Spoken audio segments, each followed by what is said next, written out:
अस्सलाम वालेकुम दोस्तों, की हाल चाल है जनाब। तुसी देखते पे हो अपना देश पंजाब टीवी ते मैं थोड़ा मेज़बान मुहम्मद नदीम खरल। सब तो पहले अपने चैनल को करना है सब्सक्राइब ते बेल आइकन ते क्लिक करना है। अच्छी ते बेहतरीन वीडियो का नोटिफिकेशन हमेशा की तरह वीर भरावां ते सज्जनां ने मिलता रहे। वीरां वास्ते हमेशा कोशिश अच्छे और बेहतरीन जानवर दी। अज भी वीरां वास्ते एक दूजन तीजन मज की वीडियो लैके हाजिर होए हैं। तसली तुसी खुद करनी है। ये मज नूं पहले भी असीं तसली नाल दिखाया होया है और इंशाअल्लाह अज भी तसली दे नाल वीरां ने वेखनी है। अल्लाह के फजलो करम नाल साडी पूरी कोशिश है, पूरी अवलीन तरजीह है नीली के खूबसूरत तरीन जानवर दिखाइए। मज तकरीबन अजे तक दिन 10 या 15 कढ़ेगी। ये सारे बदर मैंने चकने ने।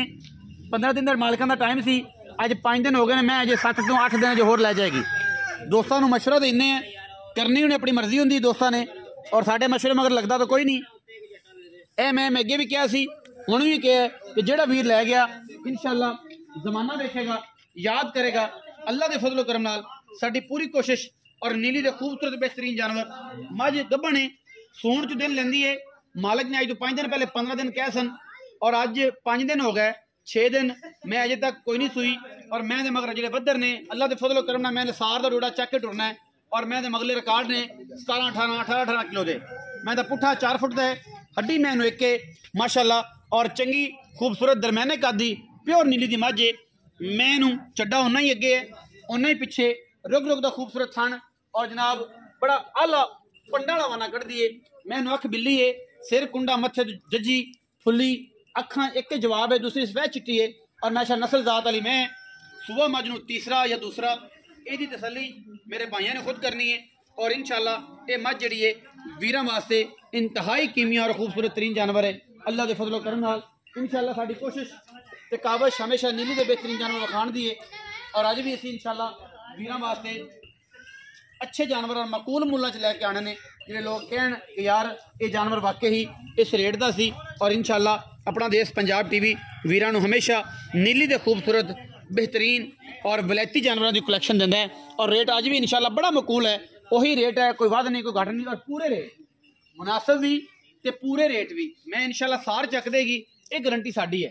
बाकी मैं फिजिकली हर पासों हर एंगल तो हर वाय तो पूरी है, कोई धुन्नी कोली कोई नहीं। नीली की मझ है, शर्ते भी है और मैं दा रेट भी इंतहाई मकूल करावांगे और सस्ता तरीन करावांगे। बाकी लेने देने हमेशा तरह मुकद्दर ने।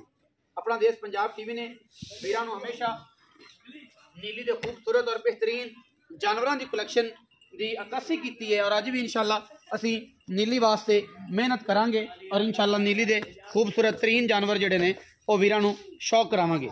ये मझ प्योर नीली दी है और वीरां वास्ते हमेशा अवलीन और खूबसूरत तरीन जानवरों की जी कलैक्शन है वो असी हमेशा पूरी कोशिश करते हैं। बाकी वेख लेनी है, तुसी तसली कर लेनी है मझ की हर एंगल तो मझ बड़ी पूरी और सस्ते तरीन मुल्लां दे विच जमान मझ है, खूबसूरत मझ और मझ दुध भी इंशाअल्लाह अल्लाह ने जिंदगी दी कीती ते कम से कम 16-17 लीटर आराम ना करेगी। अगर तुसी इहदा ख्याल किया मझ का ख्याल करोगे तो इंशाअल्लाह दुध चंगा देगी, ना करोगे तो फिर इत्थे 20 लाख वाली भी मझ दुध नहीं देती। बाकी हर एंगल तो मैं अगे भी दस्सिया कि मझ इंशाअल्लाह ए जे बदर चकने ने मैं सार डोडा इंशाअल्लाह इत्थे लावेगी, ये चड्डा और इंशाअल्लाह भर देगी मेले लुट देगी मेले माशाअल्लाह। मैं सुबह तीसरा है, दूसरा नहीं तीसरा गलबन पक्का है, लेकिन ये है कि मजीद आप मालिक को कंफर्मेशन करनी है कि सुबह मज नूं कितना है। आओ हाँ चौथा फाइनल की गल करनी लम्मी चौड़ी कोई नहीं करनी।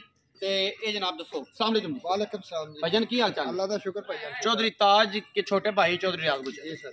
बाबे ताज की मझ अगली गई जी भाई पूरियां दी बिकी जी माशाअल्लाह लोड हो गई। हाँ जी। ये मझ उस दिन कच्ची सी ते 5 दिन हो गए इस मझ नूं। हाँ जी इवें गल है बिल्कुल है। इवें गल है जी। ये वीडियो जी पाई सी 5 दिन की, उन्होंने 15 दिन का टाइम दिता सी, अज 5 दिन हो गए तो मैं अजे भी नहीं सुनी। 5-6 दिन होर भी कट जाए। उन्होंने कहा कि दुध 16-17 लीटर आराम ना कर दी है। मैं नीली दी है नस्ली है। अज रेट में कोई फर्क है कि सेम रेट है और असं तुहानूं यही कहना है कि रेट उही रखना है, रेट बढ़ाना घटाने ने तुहाडी एक रब ने इज्जत बनाई है और उस इज्जत की बाबे वली गुजर के पुत्रां की तो तुसीं अपनी जुबान ते कैमरा ने यह नहीं होना कि जनाब अज मैं चंगी बन गई रेट होर हो गया, कल होर हो गया, यह काम नहीं करना। तो बिस्मिल्लाह करके सेम रेट ही है जी सेम ही सर। ये 4.5 लाख रुपया उन्होंने डिमांड की थी हाँ जी। पर जानवर 9 लाख रुपया मंगया सी और उनके विचों उन्होंने 20,000 रुपया छड्डिया सी पर जानवर। जी ठीक। ये जनाब 4,40,000 के भाव हाँ जी मई का मुल किया। ठीक है अज भी 4,40,000 है कोई 5 नहीं, कोई 4.5 नहीं, मोटे पट्टा वालियां डांगरन मई, बैड़ियां मई, दरिया तो नहीं हट के उधर ने मोटियां मई और गवाल वाली मई तो 5-5 लाख मुल है। ये मैं बरीक है, नस्ली है, तो मुल भी मकूल है। और मैं हमेशा कहता हूँ कि साढ़े रेटां दे विच कोई लम्मा चौड़ा काम कोई नहीं जे, जेडे वीर समझन कि जनाब लम्मा चौड़ा काम होंदा वो कोई नहीं। मुनासब जिहा मुल है, इहदे विच किराया शरा छड्डांगे। और चौसा एवें गल है, बिल्कुल अगली विचों भी किराया छड्डिया जी, बिल्कुल कराया लम्मी तो नहीं कीती, नहीं। सिर्फ किराया छड्डिया। बंदे ने यस कीता तां अपन आखे नो नहीं कीता, कही सी माशाल्लाह चुआई दुध वही रिक्वायरमेंट अगले चो के पास कर गया उवें होई पूरी लोड हो गई। उहदे च भी किराया वगैरह ही छड्डिया सी। तो अज भी इंशाल्लाह किराया शरा ही छड्डना। लम्मी चौड़ी है ना कोई सिंध दा छड़ा लवे तो कोई हरिपुर का छड़ा लवे, इत्थों नेड़े तेड़े का किराया छुट्टना है। लम्मी चौड़ी गल नहीं होनी। वीडियो लगी अच्छी तो वीडियो नूं करना लाइक शेयर ते कमेंट और अपनी राय नाल सानू करना है जरूर होगा। पाकिस्तान जिंदाबाद, पाक आर्मी हमेशा।